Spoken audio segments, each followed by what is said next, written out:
민수기 6장 13절에서 27절인데요. 우리 봉독은 22절로 마지막 절까지 고백드리겠습니다. 6장 22절에서 마지막 절입니다.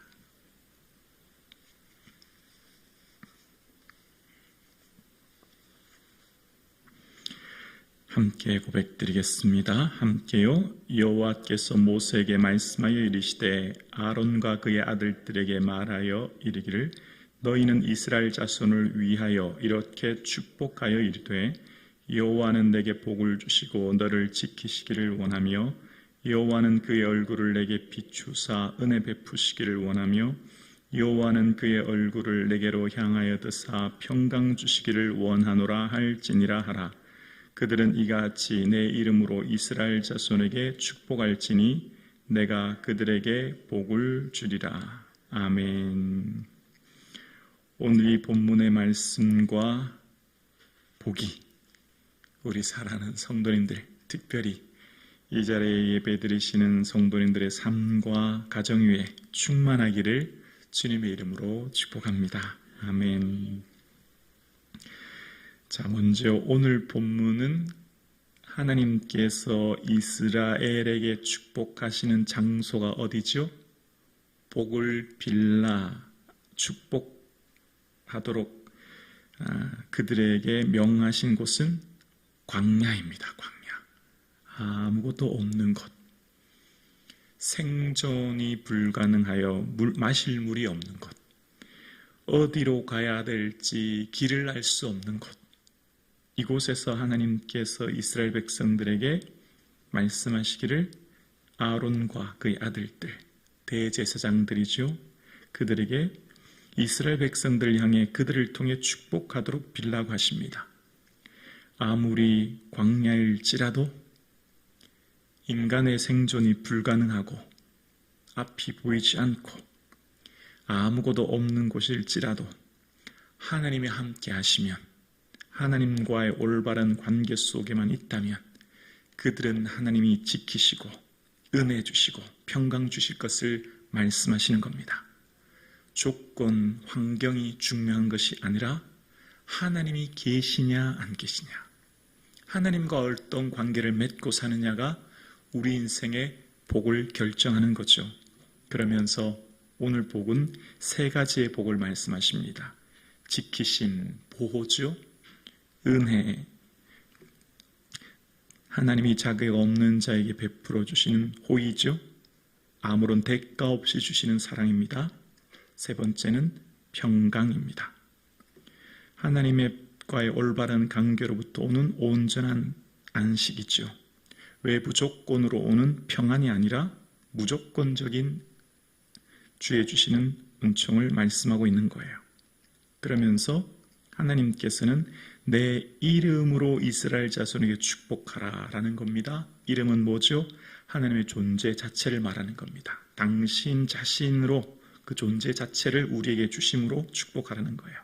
자, 그러면서 오늘 본문에 하나님께서는 24, 5, 6절에 반복되는 단어가 있습니다. 하나님은 원하신다는 거예요. 여호와는 원하신다는 겁니다. 계속해서 보세요. 여호와는 마지막에 지키시기를 원하고, 여호와는 은혜 베푸시기 원하고, 여호와는 평강 주시기 원한다는 거예요. 하나님은 우리에게 복 주시기를 원하시는 하나님. 하나님은 우리를 얼마나 사랑하시는지, 얘들아, 내가 너희를 얼마나 사랑하는지 아니? 나는 너희들의 삶을 보호하고 은혜 주고 평강 주기를 원해. 이게 내 마음이야.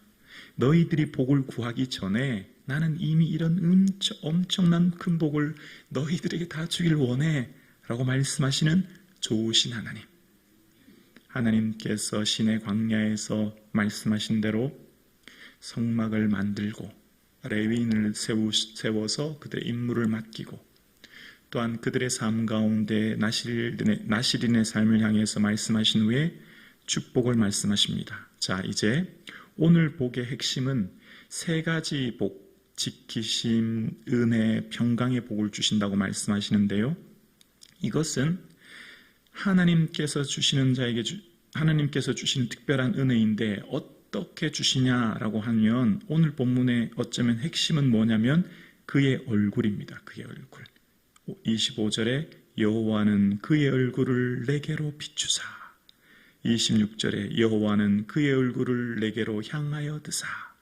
하나님의 얼굴이 오늘 본문의 핵심이에요. 하나님이 그 얼굴을 우리에게 비추시는 것, 그것이 복의 핵심입니다. 여기서부터 우리가 은혜와 평강과 보호의 복을 얻게 되는 겁니다. 이 은혜가 오늘 예배드리시는 사랑하는 성도님들의 삶에 있기를 주님의 이름으로 축복합니다. 이 은혜를 우린 지금 받고 있는 거예요. 불꽃 같은 눈동자로 일거수일투족을 인도하시고 함께하시고 우리를 보호하시는 분이 하나님이시죠. 아무리 생각해도 나의 삶은 은혜로밖에 해석되지 않죠. 내가 오늘 예배당에 나와 하나님을 예배함으로 주시는 평강의 은혜, 지금 주께서 나와 함께 하시는 은혜의 증거죠. 자, 그런데 하나님께서 그 얼굴을 비추신다는 것이 이게 얼마나 큰 복인가를 성경을 통해서 잠깐 살펴볼게요. 처음에 이스라엘 백성들이 이제 광야로 나왔을 때 아론이 모세가 시내산에 올라가서 내려오지 않으니까 아론이 금으로 송아지를 만들잖아요. 그래서 내 백성이 목이 뻣뻣하고 교만하다고 말씀하시면서 하나님이 내가 이 백성 다 진멸할 거야. 모세 너를 통해 큰 민족이 이룰게 그랬더니 하나님 아니요. 그러시면 안 돼요.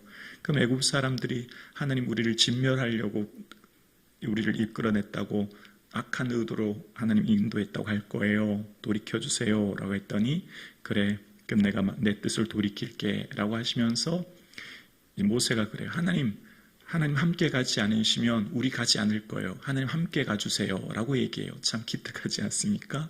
그러면서 모세가 어떤 말을 하냐면 여기서 참 중요한데 하나님 주의 영광을 보여주세요 이렇게 얘기해요. 하나님 우리와 함께 하시니까 그 함께 하시는 그 증거와 그 은혜 그 영광 제가 보기 원해요 이렇게 얘기하거든요. 자, 그럴 때 하나님이 뭐라고 말씀하시냐면 출애굽기 33장 20절인데요. 제가 봉독해 드릴게요. 또 이르시되 내가 내 얼굴을 보지 못하리니 나를 보고 살 자가 없음이라. 얼굴을 어떻게 해요? 보면 죽게 된다는 겁니다. 거룩하신 하나님의 영광을 볼 수 없대요.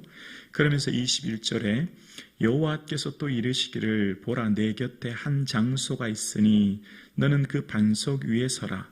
내 영광이 지나갈 때에 내가 너를 반석 틈에 두고 내가 지나가도록 내 손으로 너를 덮었다가 23절이요.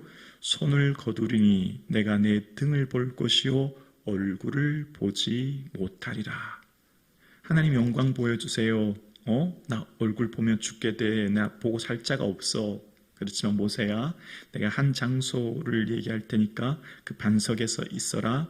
내가 내 영광이 지나갈 때 나의 얼굴을 보지 못하지만 내 등은 보게 될 거야 라고 말씀하시는 거예요. 그 존귀하신 어미하신 하나님 감히 죄인으로 주의 영광을 볼 수 없다는 겁니다. 그러면서 하나님께서 모세에게 그렇게 말씀하셨어요. 그런데 오늘 본문에 지금 뭐라고 말씀하세요? 하나님의 얼굴을 비춰주신대요. 놀라운 은혜지요. 하나님의 얼굴을 보고는 살 자가 없는 죄인에게 감히 하나님 얼굴을 보고 아무도 살 수 없는 악한 죄인에게 긍휼을 베풀어 주시사 하나님께서 얼굴을 우리에게 비춰주신다고 이 놀라운 축복을 말씀하시는 거예요.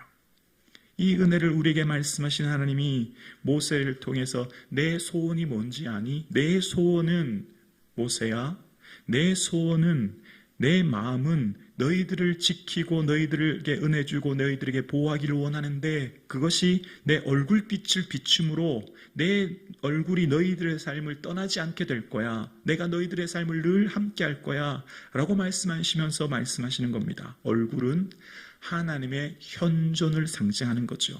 지금 여기에 나와 함께하고 계신 하나님, 그것을 상징하는 거예요. 오늘 여러분의 삶, 우리의 삶에 지금 이곳에서 여기에서 하나님이 우리와 함께 하신 줄로 믿습니다. 그때 거기에서 모세에게서 말씀하셨던 하나님만이 아니라 어제나 오늘이라 동일하신 하나님이 지금 여기에서 우리와 함께 하시는 거예요.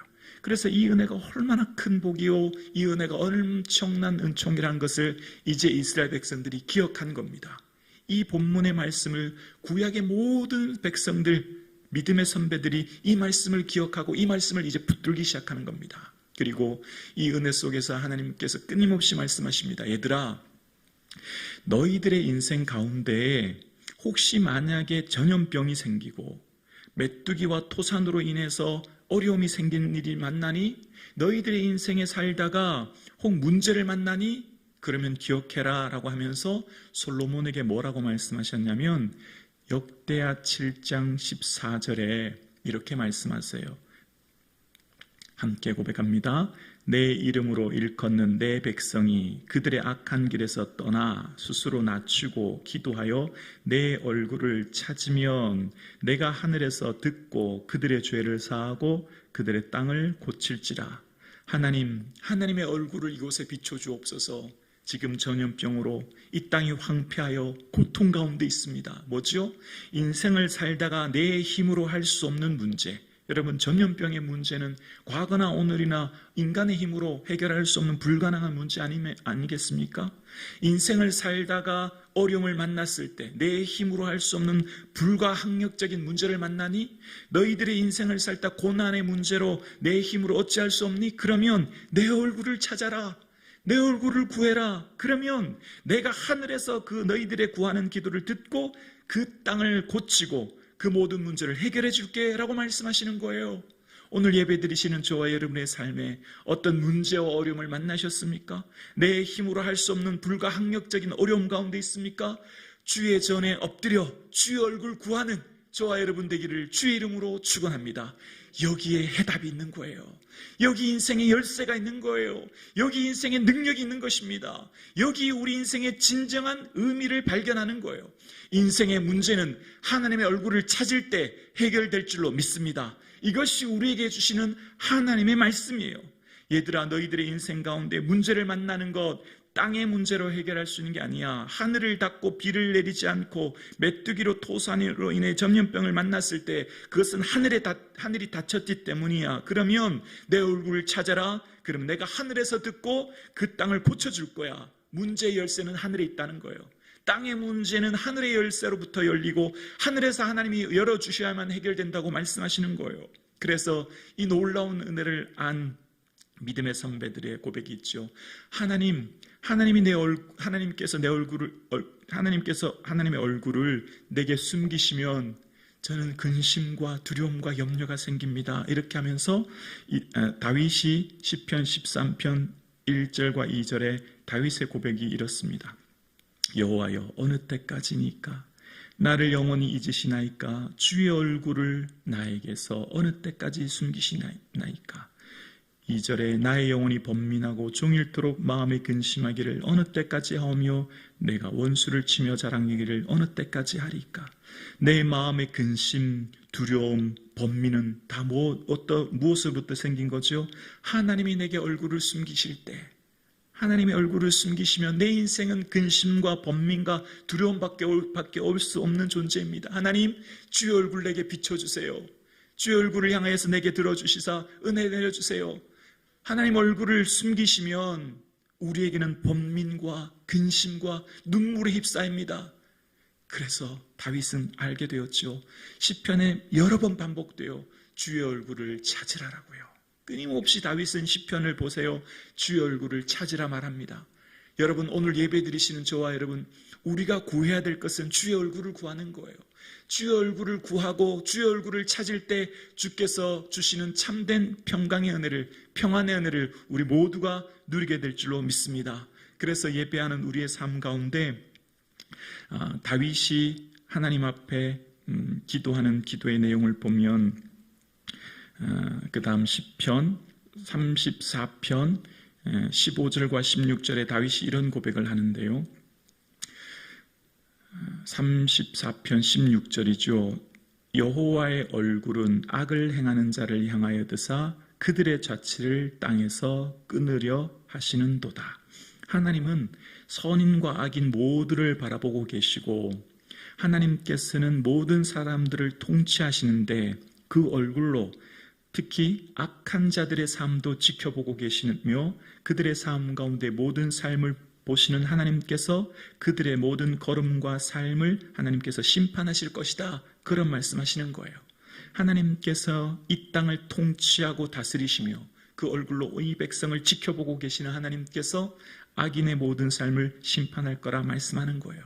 우리의 모든 삶을, 이 땅의 모든 우주 만물을 하나님께서 통치하고 다스리시고 경륜하시고 인도하고 계심을 우리 모두는 믿습니다. 그래서 우리의 모든 믿음의 선배들은 오직 기도의 내용의 핵심은 하나님의 얼굴을 구합니다. 그래서 이 이스라엘이 바벨론으로 의해서 멸망하고 그들이 바벨론으로 의해 끌려가고 어려움을 당했지만 그러나 그곳에서 믿음의 인물 다니엘은 하루에 3번 창을 열고 하나님의 은혜를 구하고 기도하죠. 그러면서 다니엘이 하나님의 얼굴을 구하면서 기도할 때 이렇게 고백합니다. 다니엘 9장 17절의 다니엘의 기도입니다. 우리 함께 고백할까요? 그러하온즉 우리 하나님이여 지금 주의 종의 기도와 간구를 들으시고 주를 위하여 주의 얼굴빛을 주의 황폐한 성소에 비추시옵소서. 하나님, 이곳 바벨론에서 우리의 고통과 눈물을 아시지요. 이곳 가운데 이 황폐한 땅, 황폐한 성소에 있는 우리에게 주의 얼굴빛을 비추어 주옵소서. 이게 다니엘의 기도였어요. 하나님의 얼굴 비춰주실 때 어떤 은혜가 있죠?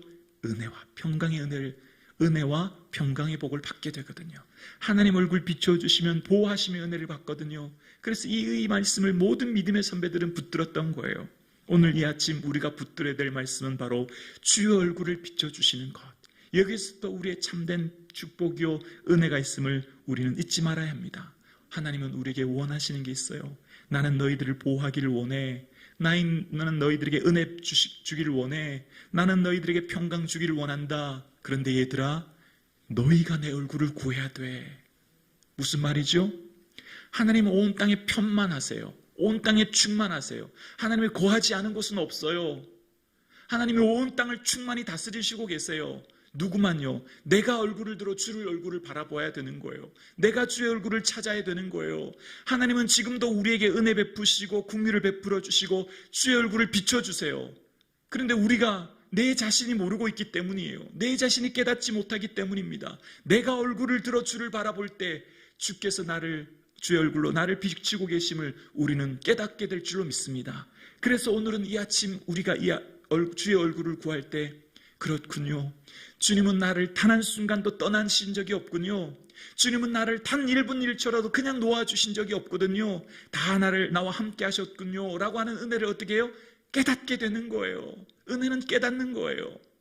하나님께서 나와 함께 하심을 깨닫는 이 아침 되기를 주님의 이름으로 축원합니다.